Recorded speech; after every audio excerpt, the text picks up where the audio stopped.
Good afternoon, YouTube. This is B-Jax on the Comic Corner. Today is December 31st, 2016. Well, today I have another topic today. This is my second video of the day. I guess I'm doing pretty good. And this issue pretty much, or this topic is about black and white. It's about black people and it's about white people. And some of the questions that I've raised to myself and I try to understand.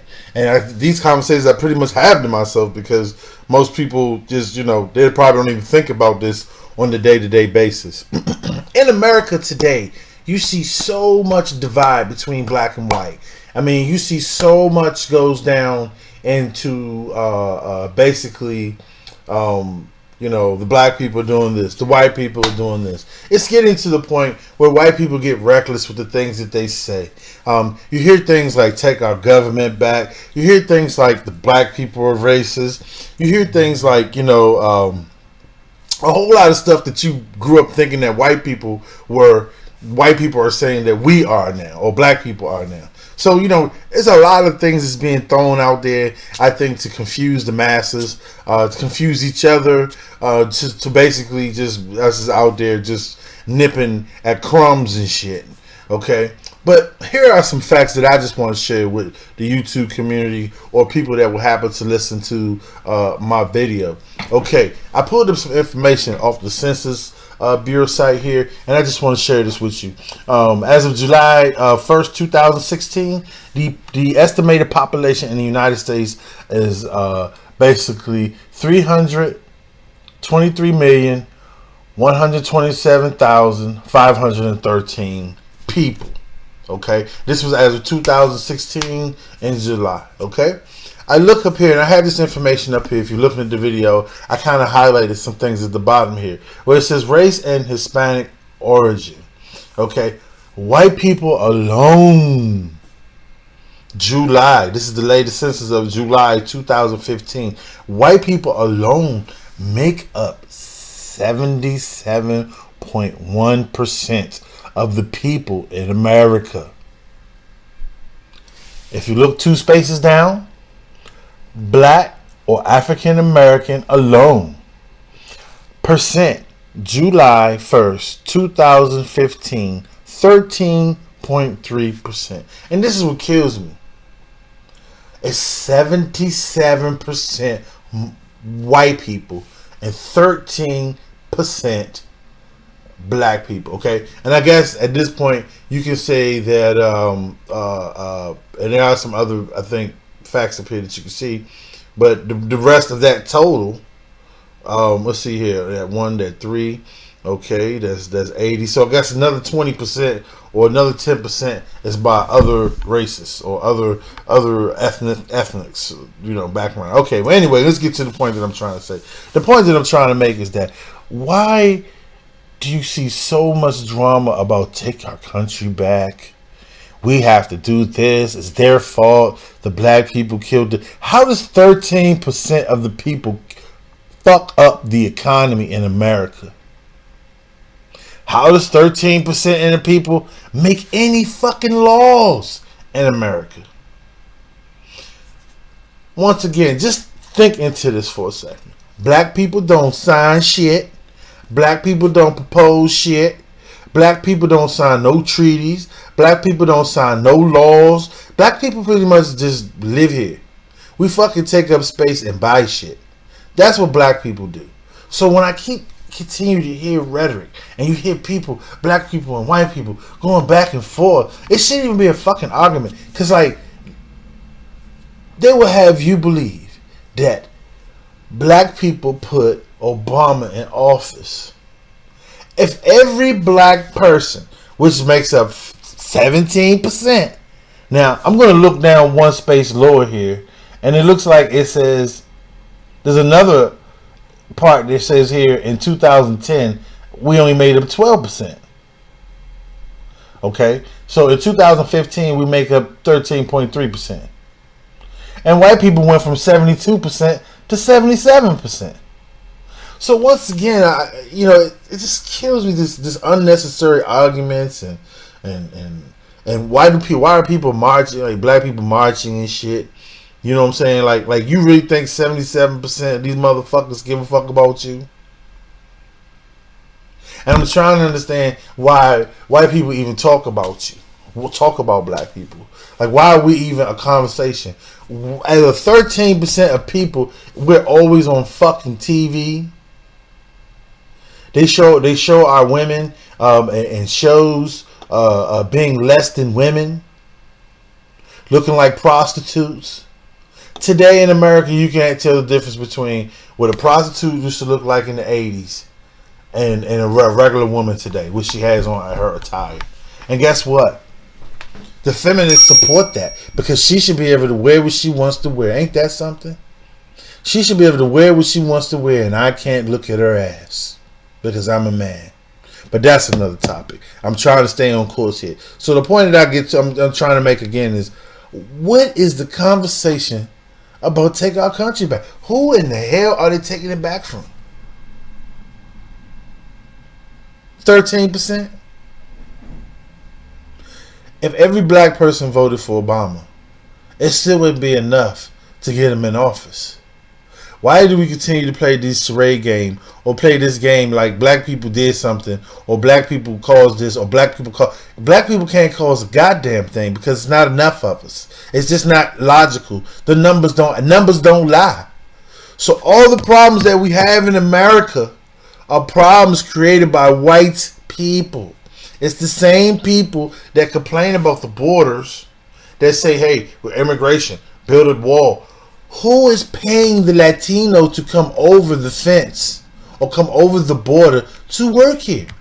It's not the 13% of the people, because the 13% are the black people that don't have money to pay their own goddamn rent. It's not the 10%, that other 10%. Because that other 10% are the immigrants from somewhere else that's coming here to make a living in the 13% community. So why do we play this game, this charade, where you got black people just mad at white people and white people mad at black people, when there's so many of you white people do what you do? I don't understand why do black people get sucked in to that vacuum of the problems in our country or problems in this country. Because any foreign issue that we have going on, black people have no say in none of that shit. They have no say what we do, where we go, nothing. Who we trade with, who we don't trade with. It's not black people. So once again, when the economy's bad, how is that black people's fault? 13% of the people, even all 13% of the people was on welfare. That's not even enough to kill our economy. That's why it's a lie. And the first thing people need to understand is that welfare was something that came in play after war. That welfare was in place to assist families who may have had people, men that went to war, or men that died in the war, or even when they came back from the war. That welfare was put in place to assist those families. It wasn't until we started getting into like Planned Parenthood to where we started taking the man out of the process now. Of course, because that affected 13%. The 13% of the people that don't have shit.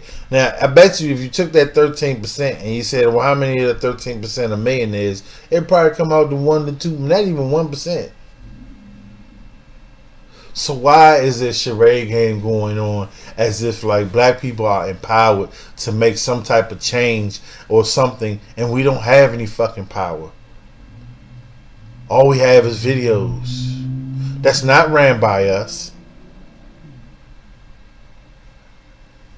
Other nations, other people control everything that we do, and we sit here and we take that backlashing every time about how black people did this, or they're the cause of that, or they messed the economy up, their own welfare, they put Obama in office. These are all lies. These are all fables.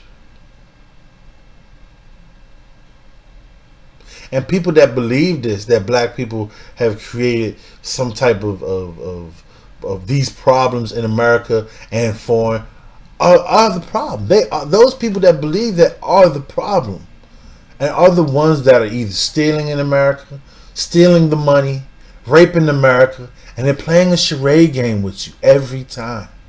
They play on the hearts of poor white people and telling them that the black man, or the 13%, is getting something that they don't.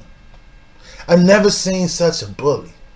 To be in a country where they talk about bullying, I've never seen such a bully that's so concerned about what the 13% are doing, to the point that they kick them out of the neighborhoods. They do all these things, crooked things, make these laws to incarcerate them. 13%, the 13%, the little people. And it's 77% of you, all every day, that live every day and get up and see the sun. But for some reason, the 13% gets the ass end of everything.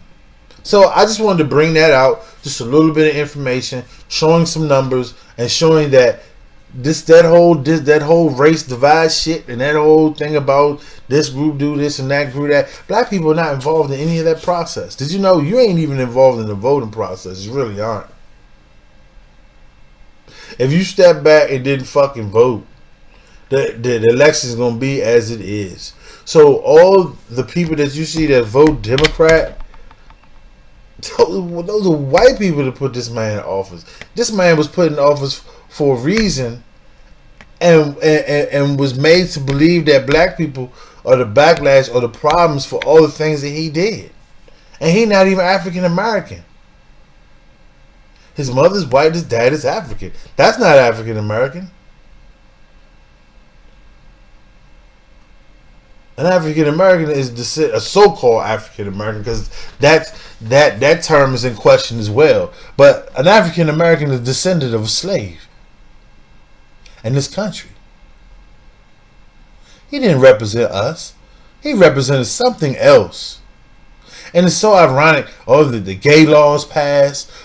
Now men can go in females' bathroom, and to speak on this is like it's something wrong. Like, you won't get hired at a job if you bring up this conversation like that. Is wrong. What concerned man is not going to bring up a conversation about another man going in a woman's bathroom where potentially his wife or his daughter has to go? What sane man would not be concerned about that? But once again, 77% of the white people are blaming 13% of the black people, and somehow we're racist and anti-Semitic, and they need to be dealt with, because what's coming down the pipe is to demonize that 13%, to make the 77% and all the percentage around the world believe that we are the problem. And that's a lie. But every dog will have his day. And that's another conversation. So once again, my name is B-Jax. I'm here on the Common Corner, December 31st. Enjoy your Sabbath.